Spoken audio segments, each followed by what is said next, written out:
네, 안녕하세요. 네, 한 주도 잘 지내셨죠? 네, 이번 주 주일에도, 마찬가지로 우리가 공과로 또 진행하기 위하여서 우리 보충 공과 교육을 시작하도록 하겠습니다. 특별히 오늘은, 제가 카톡방에도 올려드렸었는데, 하나님의 약속이라고 하는 이 악보, 이 찬양의 가사가 공과를 또 준비하는 가운데 생각이 났습니다. 그래서 이 약속의 주인공들이 우리 모두가 되기를 간절히 바라는 마음에서 제가 한번 이 찬양의 고백으로 우리 선생님들을 축복하면서 오늘 좀 시작했으면 좋겠거든요.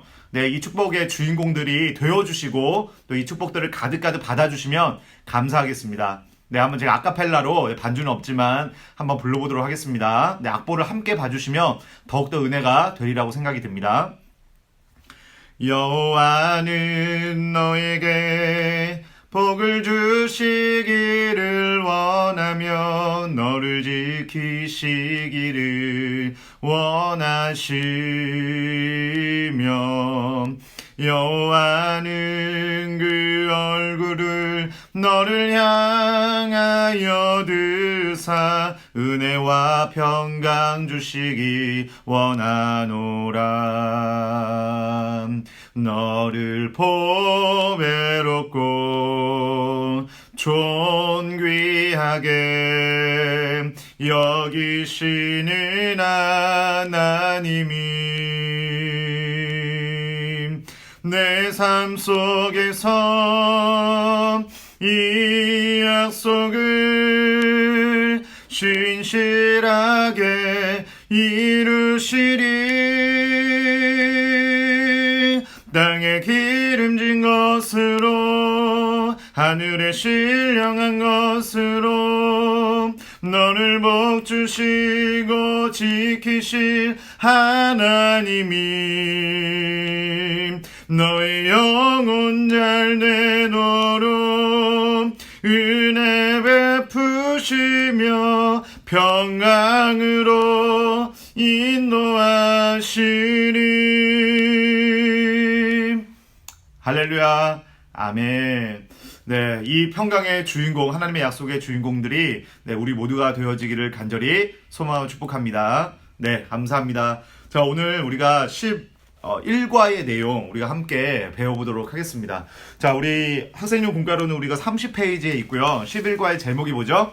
함께 하시는 하나님, 이라는 주제입니다. 오늘 말씀은요, 창세기 39장 1절부터 5절, 또 21절부터 23절, 또 외울 말씀은 창세기 39장 23절의 말씀이 되겠습니다. 자, 그러면 이 언약의 흐름을 우리 한 번 더 우리 살펴보도록 합시다. 네, 여자의 후손을 통해서 하나님의 언약이 이루어진다, 흘러간다. 그래서 그 하나님의 약속이 누구에게로 갑니까? 노아에게 갑니다. 노아에게서 아브라함에게서 이삭에게서 지난주에 우리가 함께 말씀을 보았던 야곱에게로 흘러가게 되죠. 그 야곱에게 흘러갔던 하나님의 약속이 이제는 누구에게 흘러갑니까? 요셉에게 이어지게 되는 것을 보게 됩니다. 여러분, 요셉은요, 야곱의 몇 번째 아들이었을까요? 11번째 아들 맞습니다. 12명의 아들 중에 11번째 아들에게서 그 약속이 이루어짐을 보게 된다는 거예요. 야곱은 일찍부터 그것을 알았습니다. 네, 알고요. 요셉에게 무엇을 입혀줬어요? 채색 옷을 특별하게 입혀줍니다. 그것은 어떤 것을 의미하냐면, 채색 옷이라고 하는 것은 왕족들, 특별히 귀족들이 왕의 그 계보를 잇기 위해서 입혀줬던 옷이 바로 채색 옷이에요. 그러니까 채색을 입혀주면서 뭐냐면, 요셉이 비록 11번째의 아들이지만 이 언약을 이루게 되는 그런 영적인 장자가 될 것이다. 야곱 본인이 그러지 않았습니까? 그죠? 네, 본인이 첫째가 아니었습니다. 첫째가 아니었는데 그 약속의 주인공, 영적인 그 장자권이 자기에게로 넘어오게 되는 것을 야곱은 너무나 잘 알았습니다. 그래서 자기의 아들들을 통해서도 그 영적인 장자권이 누구에게로 흘러가는가가 바로 야곱이 주목하고 있었던 모습이었다라는 거예요. 관점이었다라는 거예요. 그런 점에서 우리가 무엇을 알 수 있습니까? 그렇죠. 하나님의 첫 번째는 하나님의 언약의 그 계승은요, 인간의 상식과 또 숫자적인 것들과 인간의 논리를 초월합니다. 뛰어넘습니다. 두 번째로는 무엇을 우리가 배워갈 수 있냐면, 그렇구나. 영적인 장자권은요, 어떤 사람은요, 첫째로 태어났음에도 불구하고 장자권을 빼앗기는 사람이 있어요. 예, 야곱의 형인 에서가 그랬죠. 에서가 팥죽 한 그릇에 자기에게 하나님께서 주신 이 축복권을 가볍게 여기지 않았습니까? 가볍게 여기고 그냥 넘기지 않았습니까? 마찬가지로 우리에게는 하나님의 그 축복권이 이미 주어졌음에도 불구하고 그 하나님의 축복권을 소중하게 여기지 못하고 가볍게 여기고 그냥 놓쳐버리는 사람이 있어요. 근데 어떤 사람들은요, 그것들을 초월하여서 하나님의 그 축복들을 내 것으로 만드는 그러한 사람들이 있다라는 것입니다. 우리가 정말 인간적인 어떤 조건, 어떠한 처지, 어떤 상황, 상식을 다 뛰어넘어서 이 하나님의 언약의 주인공들로 하나님의 축복권을 가질 수 있는, 붙들 수 있는 그러한 믿음의 사람으로 온전하게 세워지게 되기를 간절히 소망합니다. 네. 그럼 어느 날 이제 형들은요, 근데 형들이 볼 때는 어땠을까요? 굉장히, 눈꼴 사나웠겠죠. 예. 그냥 두고 볼 수가 없는 겁니다. 그래서 어느 날에 형들이 양떼를 이제 그 양을 치러 갔을 때 야곱이 이제 요셉에게 어떻게 합니까? 심부름을 보내죠. 양들이 잘 있는지 한번 보아라. 형들이 잘 있는지 한번 네가 가서 보아라. 그래서 한번 갑니다. 가가지고 보았는데 형들이 그때 어떻게 합니까? 질투를 느끼고 이 요셉을 구덩이에 파가지고 요셉이를 빠뜨려 버리는 거예요. 그래도 적어도 어떠한 선한 양심이 있는지 요셉을 그래도 죽이지는 않습니다. 그죠? 죽이지는 않습니다. 근데 형들이 정말 너무나도 잔인한 게요. 어떻게 동생을 구덩이에 빠뜨리고 빠져 있는 상황에서 밖에서 어떻게 밥을 먹을 수가 있습니까? 예, 이것들을 보면서 참 인간의 어떤 그런 잔혹함을 우리가 참 느낄 수밖에 없습니다. 그 구덩이에서 정말 얼마나 살려달라고 애원을 했겠어요. 근데 그 동생을 그래도 죽이지는 않고 그때 마침 미디안 상인이 지나가지 않습니까? 미디안 상인에게 그 요셉을 넘겨서 팔아버립니다. 그죠? 팔려서 요셉이는 어디로 가요? 요셉은 애굽으로 가게 되는 거예요. 여러분 지금 어떤 상황이에요? 채색옷을 입었던 왕 같은 그런 상황 가운데에서 지금 어떤 상황으로 옮겨지게 되었습니까? 종의 상황으로 옮겨지게 되었다는 거예요. 노예로 팔려가는 그런 상황과 그런 처지가 되었다는 것입니다. 그런데 이런 상황 가운데서 우리가 너무나 잘 알다시피 오늘 말씀 2절에 보면 뭐라고 말하고 있다? 형통한 자다. 여러분 요셉의 종살이는요 10년이에요. 10년. 1년도 아니고 2년도 아니고 10년인데 어떻게 10년의 종살이를 하고 있는 사람이 형통한 자가 될 수 있을까? 라고 하는 그런 궁금증을 우리가 품어야 하는 것입니다. 그 이유에 대해서 분명하게 2절 말씀에서 이렇게 말하고 있죠. 다 전부 다 아시다시피 여호와께서 요셉과 함께 하심으로 여호와께서 요셉과 함께 하셨기 때문에 그는 형통한 자라고 말할 수 있는 것이다 라고 그렇게 말을 하고 있는 거예요. 그 하나님의 함께 하심을 누가 보았다? 바로 주인이 보았다. 3절 말씀에 보면 주인이 요셉과 하나님의 함께 하심을 보았다라고 그렇게 정확하게 기록하고 있습니다. 정말 이것이 바로 우리가 살아가는 삶의 목적과 이유가 또 방향이 되어야 되지 않을까 그런 생각을 합니다. 어떤 많은 성공을 거두고 또 어떤 많은 것들을 내가 갖추고 있음에도 불구하고 저 사람은 정말 하나님이 함께 하시는 사람이야 라고 하는 그런 칭송을 우리가 받지 못한다고 한다면, 그런 인정을 받을 수 없다고 한다면 우리는 실패한 자인 줄 믿습니다. 그렇지만 우리가 어떠한 일을 감당하든지 간에 그 자리에서 정말 저 사람은 하나님이 함께하는 사람이다. 할렐루야. 네, 정말로 그러한 평을 저도 받기를 원합니다. 그러한 평을 받을 수 있는 우리 예람들과 우리 모든 믿음의 가족들이 될 수 있기를 정말로 간절히 바랍니다. 요셉은요, 그 주인이 그것을 알아보았다라는 거예요. 그래서 정말 하나님이 함께하는 사람은요, 매력이 있습니다. 매력이. 그런 점에서 우리는요, 한번 돌아봐야 될 것이죠. 우리는 과연 하나님이 나와 함께하는 사람으로서, 하나님이 함께하고 있는 사람으로서 나에게는 어떠한 매력이 있나요? 나에게는 어떠한 매력이 있나요? 네, 이러한 질문들을 우리가 서로 또 함께 나눌 수 있을 것 같아요. 그런 매력이 요셉에게는 있었다라는 것이죠. 그러니까 어디에 있든지 어떤 처지에 있든지 간에 종살이가 문제가 아니에요. 어떠한 신분에 있는지가 문제가 아니에요. 어떤 신분에 있든지 간에 요셉에게는 하나님이 함께 하시는 매력이 있었다는 것이죠. 그것이 바로 힘과 능력이 되어져서 비록 종살이를 하고 있음에도 불구하고 주인이 그것을 알아보고 무엇을 맡겼어요? 자기가 관할하고 있는 모든 것들을 총괄할 수 있는 가정 총무의 역할을 요셉에게 맡기게 되었다는 것이죠. 여러분, 근데 문제는 뭐예요? 문제는 이런 매력을요, 누구도 알았어요? 예, 주인인 보디발 장군만 알았으면 괜찮았는데 그 아내가 불필요하게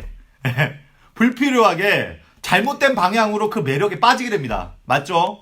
네, 그래서 어떻게 됩니까? 요셉이가 혼자 있을 때 예, 정말로 너무나 매력이 있고 또 노예로서 막 일을 막 열심히 하고 하니까 막 등 근육, 막 이런 근육질 막 얼마나 멋있었겠어요, 그죠? 그또 더더욱이나 6절 말씀에 보면은 그 용모가 어땠다라고 얘기를 합니다. 그 용모가 빼어나고 아름다웠더라. 예, 구체적으로 얼만큼 뭐 빛나고 잘생겼는지 용모가 또 잘생겼는지 모르겠지만 분명히 뭐라면 매력이 있었다라는 것이죠. 근데 보디발의 아내가 잘못된 방향으로 매력이 빠져가지고 어떻게 합니까? 요셉 너무 멋있어. 네, 우리 선생님들 네 주일날 이렇게 해주셔야 됩니다. 네, 요셉 너무 멋있어 이러면서 그 매력에 빠지게 되는 거죠. 그럴 때 요셉이 했던 행동이 뭐였죠? 네, 그 유혹 앞에 빠지는 것이 아니라 넘어지는 것이 아니라 뭐라고 대답을 합니까? 내가 어찌 39장 9절 말씀에 내가 어찌 이 큰 악을 행하여 하나님께 죄를 짓겠습니까? 이거는 뭘까? 이거는 바로 따라해 주십시오. 코람데오의 정신. 코람데오의 정신인 것입니다. 우리가 헤세드 고등부라고 해서 코람데오를 멸시하면 안 됩니다, 여러분. 코람데오를 멸시하는 경향이 있어요. 그런데 우리가 코람데오를 꺼려하면 안 됩니다. 거부하면 안 됩니다. 코람데오는 헤세드를 전제하고 헤세드는 코람데오로 이어져야만 하는 것이죠. 그래서 여러분 이 코람데오 정신은 뭐냐면 우리가 그렇구나. 오늘 그래서 교재에 자 30페이지 보세요. 30페이지에 자 위에다가 자 오늘 말씀을 듣고 단어나 문장으로 정리해 봅시다. 거기 앞에 그 그림에 말씀 구절이 있죠. 네, 하나님의 함께 하심으로 그를 범사에 형통하게 하셨다. 그 옆에 공백에다가 자 이렇게 적어주셨으면 좋겠어요. 자 나는 하나님이 함께 하심을 아는 자인가? 나는 하나님이 함께 하심을 아는 자인가? 예, 이것이 정말 중요하다라는 거예요. 여러분 하나님이 함께 하신다는 것은 어디나 하나님이 함께 하시죠. 그 자체도 중요하지만 정말 중요한 게 뭐냐면 하나님이 함께 하신다는 자체가 아니라 나는 하나님이 함께 하신다는 사실을 아는 자인가? 그것이 너무나도 중요하다라는 거예요. 요셉은 하나님이 함께 하심을 아는 사람이었습니다. 그러니까 나타나는 결과가 뭐예요? 그럴 때 나타나는 게 바로 코람데오 정신이라는 거예요. 예. 너는 너 혼자밖에 없을 때 그때 그냥 누구라도 그냥 유혹에 그냥 넘어가면 되는 거 아닙니까? 아무도 보는 사람이 없는데 그런데 하나님이 나와 지금 이 순간에도 함께하고 계셔. 내 옆에도 지금 하나님이 지금 이 시간에도 함께하고 계셔. 지금 제가 저 혼자서 지금 녹화를 하는 것 같지만 제 옆에는 분명히 하나님이 함께하고 계신 줄로 믿습니다. 지금 우리 선생님들이 이 강의를 듣고 있는 그 현장 속에서도 하나님이 함께하고 계신 줄로 믿습니다. 네, 그것을 바로 우리가 아는 사람인가? 그렇다면 나 혼자 있을 때라고 할지라도 코람데오의 정신을 가질 수밖에 없다라는 거예요. 그러니까 지금 창세기 39장의 전적인 구조를 볼 때에 자 보세요. 앞부분 39장 2절 말씀에 보면 2절 말씀에도 뭐예요? 하나님의 함께함으로 그가 형통한 자가 되었다. 그리고 마지막 절을 보십시오. 39장 자 마지막 절 30절인가요? 네, 그 말씀을 보더라도 하나님의 함께하심으로 그가 형통한 자가 되었다라고 네 23절이네요. 네 23절 마지막 절에도 똑같은 말씀으로 앞뒤를 똑같은 말씀으로 기록하고 있습니다. 그리고 그 중앙에 가운데가 바로 어떤 내용이에요? 요셉의 보디발 장군의 아내의 유혹을 코람데의 정신으로 극복하는 모습. 바로 그 중앙에 하나님의 이 함께하심을 아는 사람의 모습이 정중앙에 기록되고 있다라는 거예요. 그렇습니다. 우리가 바로 우리의 삶의 처음과 끝은요 하나님이 함께 하실 거예요. 그리고 그 과정 가운데에서 우리가 그렇다면 어떻게 하나님이 함께하는 것을 아는 자로서 어떻게 살아갈 것인가. 이것은 우리들에게 코람데오의 정신으로 나타나야 될 줄로 믿습니다. 그러할 때 바로 그 사람이 형통한 사람의 주인공이 될 수 있다라는 거예요. 그래서 나는 어떻게 코람데오의 정신을 나타내고 있습니까? 또는 내가 어떨 때에 하나님이 나와 지금 함께하고 있다는 사실을 어떨 때 알 수 있습니까? 자, 그러면 자, 숲을 만나다 내용을 정리해 봅니다. 자, 세상이 말하는 그렇다면 형통이 무엇일까? 자, 하나님 나라가 말하는 하나님 나라의 형통은 무엇일까? 라고 하는 이 두 가지를 함께 적어 주셨으면 좋겠어요. 특별히 이 두 가지를 적을 때에는 우리 예람들이 적을 수 있도록 그렇게 해주시면 좋겠습니다. 예람들이 생각할 때에 한번 세상이 말한 형통이라는 무엇일까? 또 하나님 나라의 형통이라는 것은 무엇이라고 생각하는가? 이것을 예람들이 직접 적을 수 있도록 그렇게 한번 해주시면 좋겠어요. 그리고 서로 한번 나누는 것이죠. 야, 세상이 말하는 형통이란 과연 무엇일까? 또 하나님 나라가 말하는 형통이란 과연 무엇일까? 이런 것들을 같이 나눠주셨으면 좋겠습니다. 자, 중요한 거는 자 보세요. 세상이 말하는 형통이라고 했을 때 자 뭐를 말을 하겠습니까? 네, 수요교사 우리 훈련 때, 자, 이제부터는 우리가 수요교사 마당이 아니라 훈련이라고 합니다. 네. 아침마당도 아니고, 마당이라고 하면 너무 가볍다. 그래서 수요교사 훈련이라고 명칭이 바뀌었어요. 네, 그것들을 좀 참고해 주시고, 우리 수요교사 훈련에도, 현장에도, 네, 이제는 좀 우리 선생님들께서 많이 나와 주시면, 아무래도 현장에서 인도하는 제가 힘을 받지 않겠습니까? 예, 아멘. 네, 그렇죠. 우리 선생님들께서 나올 수 없는 그런 처제와 환경과 그런 것들이 있다는 것을 너무나 잘 알고 있습니다. 네, 그래서 나오실 수 있을 때에는 반드시 꼭 나와주셔서 함께 해주시면 너무나도 감사하겠고요. 자, 바로 세상이 말하는 그 형통을 수요교사 훈련 때 흔히 이렇게 많이 말씀들을 해주셨습니다. 성공, 좋은 대학교 가는 거, 좋은 회사에 취직하는 거, 돈 많이 버는 거, 이런 것들이 바로 세상이 말하는 형통이다. 이렇게 말을 하는 거예요. 그리고 하나님 나라의 형통이라는 것은 하나님의 뜻을 이루는 삶, 하나님을 사랑하는 거, 예배 드리는 것, 네, 뭐 이런 것들, 하나님의 영광을 높이는 것, 이런 것들이 하나님 나라의 형통이다. 뭐 하나님이 함께하는 것, 이런 것들을 말할 수 있겠죠. 그러면은 이렇게 구분을 한다면 우리 아이들의 예람들의 생각 가운데서 어떤 의문들이 나올 수 있겠습니까? 어떤 의문이 나올 수 있을 것 같아요? 그러면 자 보세요. 세상이 말하는 형통이라고 하는 것들이 잘못된 겁니까? 하나님 나라의 형통과는 맞지 않는 것입니까? 틀린 것입니까? 이렇게 우리 아이들이 질문할 수 있다 없다? 그럴 때 우리 선생님들께서는 어떻게 대답을 해 주시겠습니까? 정답은 하나님 나라의 형통은요. 네, 그것들을 세상이 말하는 형통을 포함합니다. 세상이 말하는 형통들은 하나님의 형통이 아니야 라고 말을 하면 안 된다라는 거예요. 네, 중요한 것입니다. 그렇게 구분해서는 안 된다는 거예요. 그것도 포함합니다. 이것이 중요해요. 그 하나님 나라에 말하는 형통은요, 그것들을 포함할 뿐이지 그것이 전부가 아니라는 것입니다. 이것을 분명하게 얘기를 해주셔야 돼요. 예, 그러니까 세상이 말하는 형통이 가지고 있는 한계를 지적해 주시면 더 너무 좋을 것 같습니다. 세상이 말하는 형통이 주는 한계가 뭐죠? 그러면 그 반대의 경우, 내가 좋은 대학교를 가지 못했을 경우, 내가 가난하게 살 경우, 또 내가 생각하는 그대로 방향대로 흘러가지 못하고 성공하지 못하는 그 경우들은 내가 실패했구나, 내가 낙담했구나, 내가 형통하지 못하구나, 그러한 생각을 품을 수밖에 없는 것이 바로 세상이 말하는 형통이라는 거예요. 그런데 하나님이 말하는 형통은 뭐예요? 그것을 포함할 뿐만이 아니라 그것을 뛰어넘습니다. 전체적으로 초괄적으로 그러한 성공과 또 그러한 좋은 대학교를 가는 것과 그런 성공도 하나님의 형통 가운데 있지만 그러지 못하는 경우까지 모든 것들을 다 통틀어서 하나님의 그 총괄적인 그 계획 안에, 하나님의 전체적인 계획 가운데서 하나님의 형통이 될 수 있다라는 것입니다. 네, 이것이 바로 하나님이 함께하는 인생의 특권이다. 네, 이것을 분명하게 확신 있게 우리 아이들에게 말해줄 수 있으면 너무나도 좋겠습니다. 그러니까 우리가 부하게 처해도 하나님의 형통이에요. 근데 가난하게 처해도 하나님의 형통입니다. 요셉의 삶이 지금 뭐예요? 아빠 품에서 채색 옷을 입고 있었을 때에도 하나님의 형통 가운데 있는 것이지만 비록 어떻게 돼요? 형들의 미움을 사가지고 종으로 팔려갔을 그 순간에도 하나님의 형통이 될 수 있습니다. 인간이 말할 때는 형통이 아닙니다. 근데 하나님이 함께 하실 때 그 상황들은 형통이 될 수 있다는 거예요. 그리고 어떻게 돼요?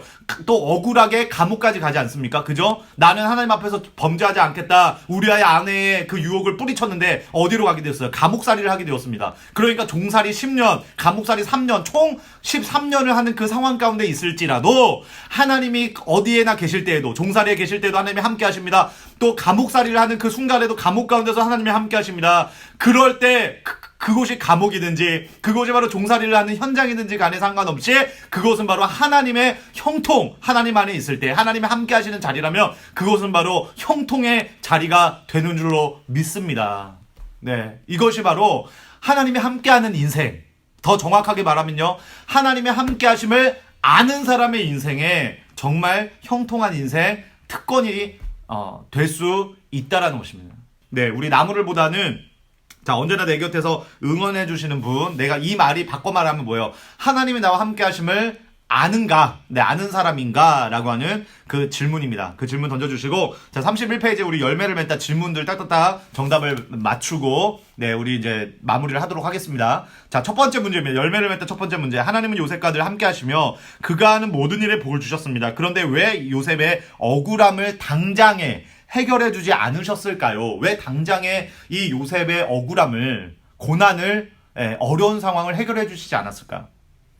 그건 두 가지입니다. 하나님의 타이밍이라는 것이 있습니다. 하나님의 타이밍, 그쵸? 예, 종살이 10년, 그리고 감옥살이 3년, 13년 후에 정확하게 애굽의 흉년이 들고 그때 요셉이 총리로 세워져서 그 애굽 땅을 구원하게 되는 그 하나님의 타이밍이 있다는 거예요. 두 번째는 뭐냐면 억울함 자체가 바로 요셉을 훈련하시는 하나님의 뜻과 계획이 있기 때문에 억울함 자체가 하나님의 형통이다. 이번 문제, 힘들고 어려운 일을 당했을 때 하나님이 가만히 계시는 듯한 느낌을 받은 경험이 있나요?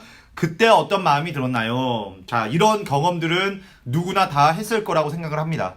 어쩌면 우리 예람들도 과거에도 이런 질문들을 품었던 우리 예람들도 있었을 거고, 아마도 지금도, 혹시라도 지금도 이런 의문을 가지고 있는 예람들이 있을 수 있습니다. 네, 특별히 코로나 시기와 맞물려서 하나님이 가만히 계시는 듯한 느낌, 하나님이 일하시지 않는 것과 같은 느낌, 하나님이 멈추어 계시는 것과 같은 그런 느낌을 받을 때가 있다.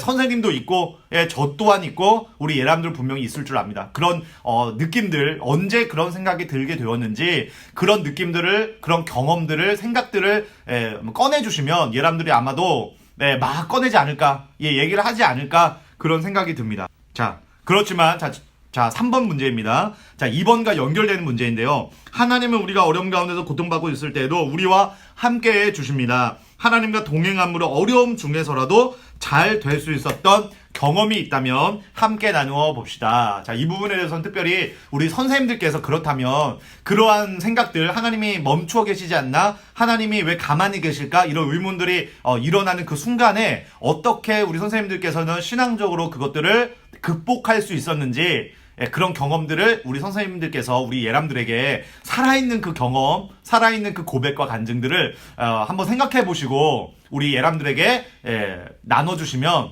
그것이 곧 3번 문제의 가장 좋은 정답이 될 수 있지 않을까? 네, 그런 생각들을 해봅니다. 자, 더 바이블, 하나 바이블입니다. 중요한 사실은 이것입니다. 자, 하나님과 함께함이 참된 형통입니다. 자, 하나님과 함께함이 참된 형통입니다. 라고 하는 이 한 문장으로 우리 공과를 요약해 주시면 되겠고요. 자, 길을 걷다 미션입니다. 이번 한 주간 아래의 네모에 내 이름을 넣어서 매일 아침마다 선포해 봅시다. 라고 그렇게 되어 있어요. 자, 한번 우리 선생님들의 이름을 한번 넣어볼까요? 자, 이는 여호와께서 귀영이와 함께 하심이라. 여호와께서 귀영이를 범사에 형통하게 하셨더라. 아멘. 자, 이것을 하는 이유는요, 이것입니다. 제가 인터넷에서 한 글을 보게 되었는데, 그 글에 그런 글이 있더라고요. 당신은 아침에 일어나서 가장 먼저 무엇을 하십니까? 아침에 일어나서 가장 먼저 무엇을 하십니까? 한 55%가, 일어나자마자 물을 마신대요, 물을. 네. 그리고 한 33%가 양치질을 합니다. 그리고 이제 나머지가, 그냥 일어나지 않고 계속 잡니다. 이러한, 답도 있었고요. 우리가 일어날 때, 자고 일어나서 가장 먼저 하는 행동이 무엇입니까? 어떤 사람이 이런, 글을 써 놓았습니다. 우리가 아침에 일어날 때 같이 일어나는 존재가 있다. 그 존재는 다름 아니라 마귀다. 우리를 넘어뜨리려고 하는, 우리에게 있는 하나님의 형통의 복을 빼앗으려는, 오늘 하루도 내가 누려야 할 하나님의 복을 빼앗으려고 내가 일어날 때 같이 일어나는 존재, 바로 마귀다. 이런 글을 써 놓았더라고요. 어떻게 생각할 때 맞는 것 같아요. 우리가 일어나게 될 때 그 복들을 빼앗기 위해서 마귀도 함께 일어납니다.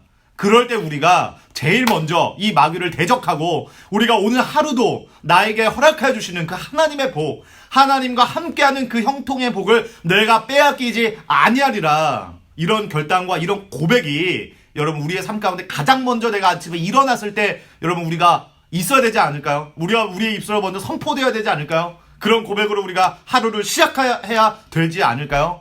그런 마음을 가지고 이 믿음의 고백을 매일매일의 아침마다 선포할 수 있도록 그렇게 해주시면 좋겠습니다. 그리고 이제 아울러서 저녁, 그리고 우리가 수요일이나 목요일쯤 되면은 우리가 이렇게 하기로 약속을 했어도 또 까먹습니다. 그죠? 그렇기 때문에 우리 선생님들께서 아까 우리가 함께 처음에 불렀던 찬양, 하나님의 약속이라고 하는 이 찬양을 수요일이나 목요일쯤에 뭐 마을 카톡방에 올려주시든지 아니면 개인적으로 우리 아이들에게 발송을 전송을 해주시든지 아니면 우리 선생님들께서 직접 불러주시든지 네, 상관없이 하나님의 약속이라고 하는 찬양을 주중에 한 번 더, 네, 한 번 더 우리 아이들에게 이 하나님의 약속을 잊지 말아라. 한 번 더, 이 찬양을 쏘아 주시면서 우리 아이들 축복해 주시면 감사하겠습니다. 자, 됐죠? 네, 그러면 자, 이번 주일에도 하나님께서 주시는 말씀의 은혜 우리가 무엇보다 간절하게 사모하고 소망함으로 이번 주에도 하나님 우리 모두가 다 말씀의 종으로 쓰임받게 하여 주시옵소서. 아멘. 그런 우리가 하나님의 그 일하심에 대한 기대감으로 함께 만날 수 있기를 소망하고 축복합니다. 자, 그럼 우리 기도함으로 모든 순서를 마치도록 하겠습니다. 기도합니다.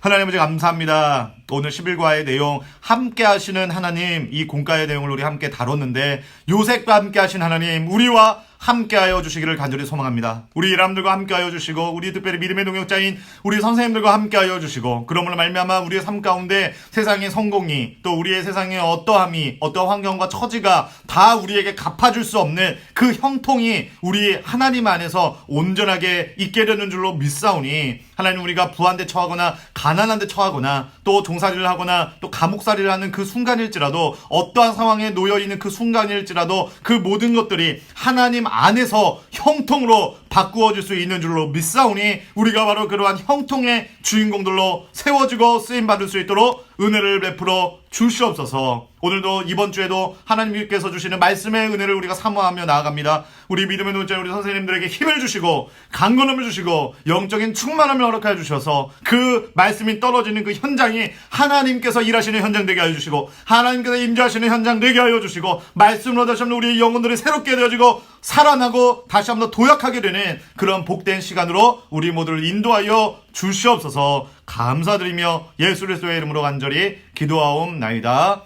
아멘. 자, 우리 감사합니다. 하나님의 함께함이 형통입니다. 할렐루야. 아멘. 자, 우리 주일날 뵙도록 하겠습니다. 감사합니다.